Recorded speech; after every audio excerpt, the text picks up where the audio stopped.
Here is what President Trump says about protecting U.S. automotive businesses.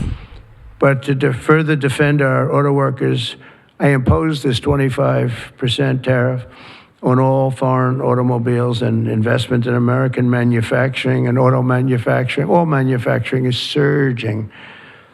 And I might go up with that tariff in the not too distant future. The higher you go, the more likely it is they build a plant here.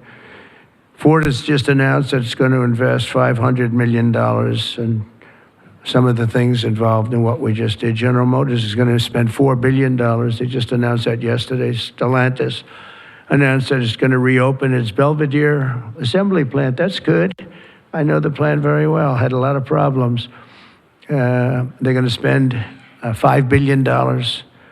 And Hyundai announced that it will invest $21 billion in America. They wouldn't have invested 10 cents if we didn't have tariffs, including for manufacturing American steel, which is doing great. American steel is doing great now because of what we did.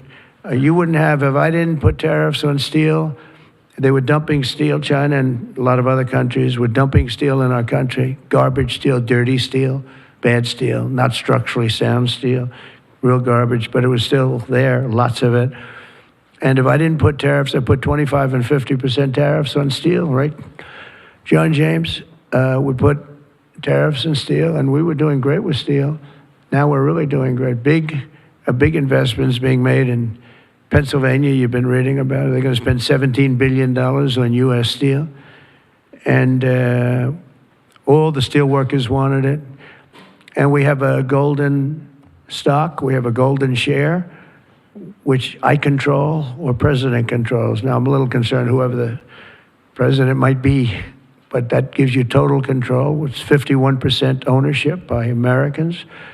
And we have a company, a great company, Nippon. They're coming in from Japan. They're going to spend $17 billion. And somebody said, well, what happens if it doesn't work out? I said, they spent $17 billion.